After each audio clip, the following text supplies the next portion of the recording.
नमस्कार विद्यार्थी मित्रों, एसएस मैथ्स एज्युकेशन चैनल में आप सर्वेનું स्वागत है।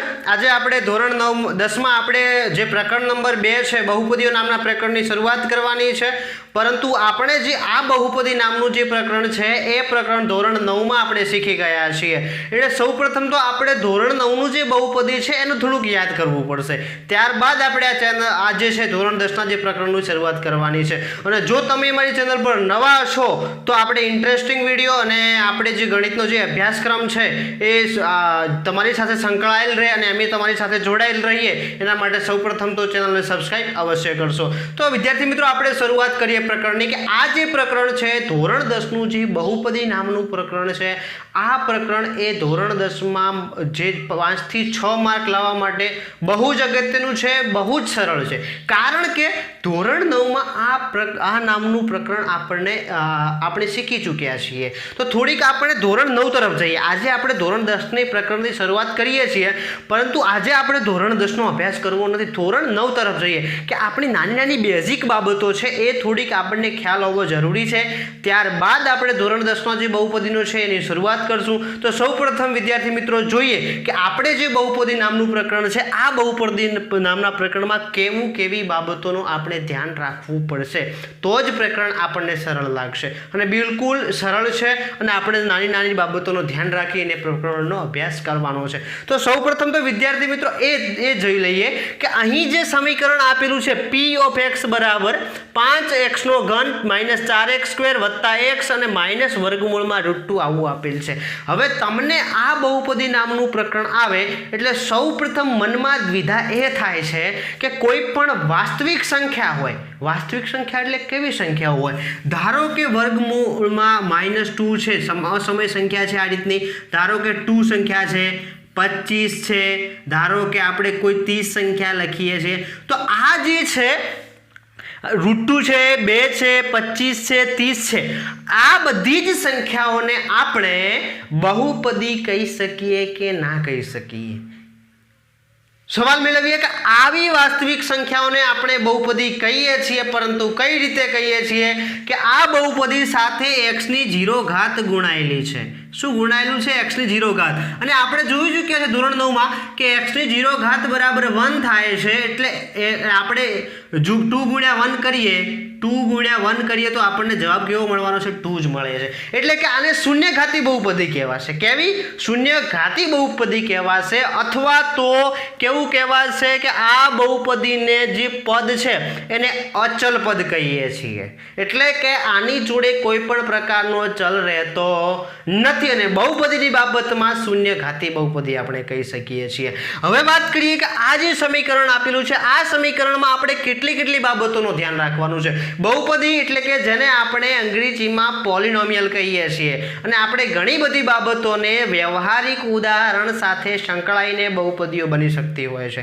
તો સૌપ્રથમ આ સમીકરણને સમજીએ કે અહીંયા p ઓફ x એટલે કે પોલિનોમિયલ ઓફ x આપેલું છે, એટલે કે અહીં જે ધારો કે એવું આપણે ધોરણ 9 માં એવું શીખ્યા છે કે pk = 0 અથવા તો કે p ઓફ x = 0 આવું આપણે શીખ્યા છીએ કે એટલે કે અહીંયા જો k નું મૂલ્ય મૂકતા આપણને જવાબ 0 મળે તો k ને એવું કહેવાય કે આ જે k છે એ વાસ્તવિક સંખ્યા જે બહુપદી છે p ઓફ k એનું શૂન્ય છે એવું કહી શકાય। એ આપણે આગળ અભ્યાસ કરવાનો છે।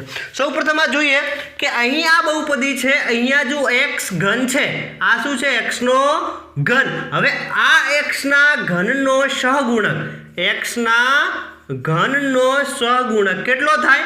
તો કે x ના ઘન સાથે 5 ગુણાયેલા છે, માટે x ઘનનો સહગુણક +5 થશે। પછી આપણે જોઈએ કે બીજા નંબરની અંદર અહીંયા x નો વર્ગ છે, તો કે x ના વર્ગનો સહગુણક કેટલો થાય? તો કે x ના વર્ગનો સહગુણક -4 થશે। કેમ -4? કોઈ પણ બહુપદીમાં સહગુણક લખવાનું થાય ત્યારે હંમેશા એ બાબતનો ખ્યાલ રાખવો, ધ્યાન રાખવું કે અહીંયા જો નિશાની આગળ માઇનસની હોય તો એ સહગુણક સાથે આવે, સાથે ગુણાયેલી સંખ્યા આવે, એટલે આપણે -4 અહીંયા લખીએ છીએ। પછી આપણે વાત કરીએ કે અહીંયા જે આપેલું છે, હવે ધારો કે અહીંયા x નો ઘન છે, અહીંયા શું આપેલું છે x નો ઘન, એટલે કે ઘાતાંક કેટલો થાય, ઘાતાંક કેટલો થાય કે જે બહુપદી આપેલી છે એ બહુપદીમાં સૌથી મોટી ઘાત હોય એને આપણે ઘાતાંક કહીએ છીએ. તો ઘાતાંક કેટલો થાય તો કે x નો ઘાત કહીએ તો પણ 3 થાય ને આ બહુપદીનો ઘાતાંક કહીએ તો પણ 3 થાય છે. પરંતુ આ જે વર્ગ છે તો આપણે x નો વર્ગ છે તો કે x નો ઘાત કેટલો થાય છે, x નો ઘાત કેટલો થશે, વર્ગ છે એટલે x નો ઘાત 2 થાય છે.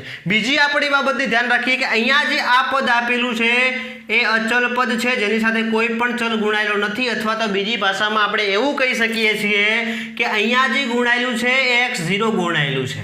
શું ગુણાયેલું છે, x⁻0, એટલે કે શૂન્યઘાતી બહુપદી આપણે જોડાયેલી છે એવું આપણે સમજી શકીએ છીએ.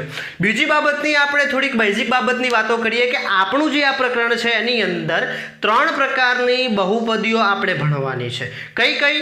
એક ઘાતી બહુપદી હશે, દ્વિઘાતી બહુપદી હશે અને ત્રિઘાતી બહુપદી હશે. આપણે આ બાબતનો અભ્યાસ ધોરણ 9માં કરી ચૂક્યા છીએ, પરંતુ એકવાર ધ્યાન આપીએ કે સુરેખ બહુપદી કોને કહેવાય. કે સુરેખ બહુપદી આપણે એને કહીશું કે જેનું સ્વરૂપ ax + b પ્રકારનું હોય. કેવું હોય? ax + b પ્રકારનું હોય તો એવું આપણે કહી શકીએ કે a ≠ 0 હોય. કેવા હશે? a ≠ 0. સુરેખ બહુપદી અથવા તો આપણે કહી શકીએ છીએ કે એક ઘાતી બહુપદી. કેમ સુરેખ કહીએ છીએ? સુરેખ એટલા માટે કહીએ છીએ કે જે બહુપદીનો ઘાત મહત્તમ ઘાત 1 હોય એવી બહુપદીને આપણે સુરેખ બહુપદી કહીએ છીએ. કે જેનો આલેખ આપણને ગ્રાફ ભૌમિતિક નિરૂપણ કરીએ તો એ ભૌમિતિક નિરૂપણમાં ઘાત આપણને જે આલેખ છે એ આપણને સીધી રેખા પ્રકારે મળે છે, અથવા તો આ પ્રકારનો પણ મળી શકે, આ પ્રકારનો પણ મળી શકે. એટલે આ બહુપદીનો ઘાત મહત્તમ ઘાત કેટલો છે? ax + b. આ મહત્તમ ઘાત કેટલો છે? 1 ઘાત છે. માટે આ બહુપદીને આપણે એક ઘાતી બહુપદી કહીએ છીએ. એક્ઝામ્પલ લઈએ તો ધારો કે કોઈ પણ x પ્રકારની બહુપદી લઈ લઈએ. ચલો કે 5x + 7 આ બહુપદી છે તો x + b પ્રકારની બહુપદી થઈ ગઈ. આ જે 7 છે અચળ પદ છે, આ જે x છે એની કિંમત 5 છે, એટલે કે 5x + 7 આ બહુપદીને આપણે સુરેખ બહુપદી કહી શકીએ છીએ કે જેને એક ઘાતી બહુપદી તરીકે આપણે દર્શાવી શકીએ છીએ એવું આપણે ગણી શકીએ છીએ.